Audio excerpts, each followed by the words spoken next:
Hello, we're going to do a quick proof and then we're going to do a little bit of review. So I've got my given and my proof and my diagram, which are three parts of the proof, as well as I'm going to put some statements and reasons down here. My given is angle A is 100, which I'm going to go ahead and mark up here on the diagram, as well as angle I is 90, which I already have marked on the diagram, right angle there. And we're trying to prove that angle K is 50. So over here, we want this to end up being 50. So we know our first reason is always the given. We're just going to restate that. We're going to say that, well, I know that angle A is 100 degrees, and I know that angle I is equal to 90 degrees. Okay, so that's given. And then the first thing I can probably prove is, notice that I've got both. This doesn't quite look like an isosceles triangle, but it is. I've got an isosceles triangle here. And so these two have to be equal. And we know the triangles have to add up to 360. So I'm going to use kind of both those in one step and say, well, both measure of angle C and the measure of angle B are 40. Sorry, I said the wrong thing. And the reason is the base angle theorem, which tells me that those two have to be equal, and triangles sum to 180. Which is off the screen, 180. Okay? Triangle sum to 180. Okay, we're centered. Okay, so that's one, that's two. My third step. So I'm gonna put the 40 up here. Now, there's a couple of things I can do here that will get me down here. But the quickest thing, which is not always what I'll see first, is the fact that C and H are both 40. Because these lines are parallel, and those are what? C and H. That's correct. Those are alternate exterior angles, are congruent, and that's in parallel lines. A lot of times people don't say parallel lines, but if they're not parallel lines, it's not actually true. But a lot of times people will just say alternate exterior angles. Okay, we're getting pretty close. So the measure of angle H is 40. Now I'm going to go ahead and throw the 40 up there too.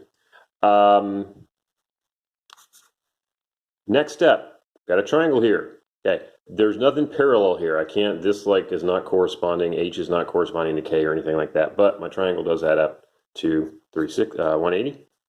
Triangle sum to 180. And let's make sure that's on the screen. And so we know that the measure of angle J is going to be what? That's correct. It is 50. And then finally, once we know that's 50, we know that the measure of angle K is equal to 50. Why? That's right, vertical angles. It is vertical to angle J.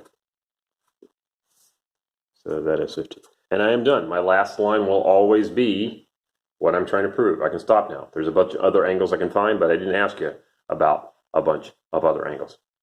Okay, that was super quick, so I've got a little bit of review. Most importantly is I want to review what's called the side angle inequality. So if I ask you the smallest angle on this triangle ABC, take a minute to pick which one it is. It is a little hard to tell, but I can clearly see this is the largest angle. In fact, it looks like 90 degrees. In fact, it's a 3, 4, 5 triangle. It's definitely 90 degrees. This angle over here, I think looks a little smaller. For some people, it's a little hard to tell what a small versus big angle is, but this one doesn't open up quite as much as this one.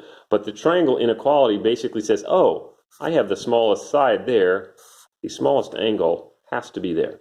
So my smallest angle there is angle C, or as a reminder, I can call that ACB, or I can call it BCA. Okay, I don't need those other two letters, but I can call it that. The other two letters name the sides that I'm talking about. Okay, DEF, what's the largest side? That is correct. The largest side is opposite from the largest angle. So it's going to be DF. And on the last one, KLM, what's the largest angle? And that is correct. The largest angle is opposite from the largest side. And that is angle K. All right, so that's just some quick review there. Finally, this is still going to be pretty short. These three symbols, you should know what they all are now. The first one, so once again, make it a little bigger. That one right there. What does that mean? That's correct. It's perpendicular. So if I said something like line AB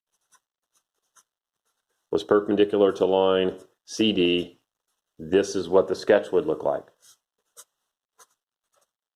Now, AB doesn't have to be the one going this way, but it has, the other one has to go this way. That looks pretty close, but to let people know for sure, I put a right angle here. And I only need to do it in one corner because it's implied that all the others are, because they're vertical and linear pairs with that angle. Okay, the next one. What does this mean? That's the one that most people know. It's parallel. So if I was going to say something like M is parallel to N, and once again, that's another way I can often name lines with a single letter. This would look something like that. I'd have a line, I'd have another line. When we do a single letter, we typically write it out on the end like that. And then to let somebody know that it's parallel, we'd put a parallel mark on it. Notice that is bent. It's like an arrow. And that is, it's different from the tick mark, which is congruent. All right, my last one. Everyone should definitely know what that is. Okay? That's correct. That is the congruent symbol. And that means things are the same size and shape.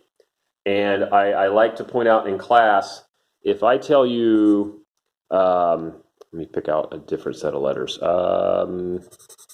Let's do ST is congruent to UV. Okay? That is comparing shapes, which means I'm going to put those things over the top. And that just means they're the same size. If I say ST is equal to UV, that implies the same thing, but what it means is the distance here, so maybe that's 5 centimeters, is the same as this distance over here, which is 5 centimeters. This is just literally comparing numbers, whereas this is comparing the shapes. And I like to think of, oh, that little, the squiggly on top, the tilde, is actually what it means I'm comparing shapes, not numbers. Equals is for numbers. Okay? This is for numbers, and this is for shapes. And I have seen math texts that actually conflate the two, confuse the two. And I get it when you do it, but technically, if you're not telling me shapes, don't use that. If you're telling me numbers, use that. These are the only things that I can do numerical operations like plus and minus on. These things right here, they're shapes. I can't do any kind of math on them. That's all. Ciao.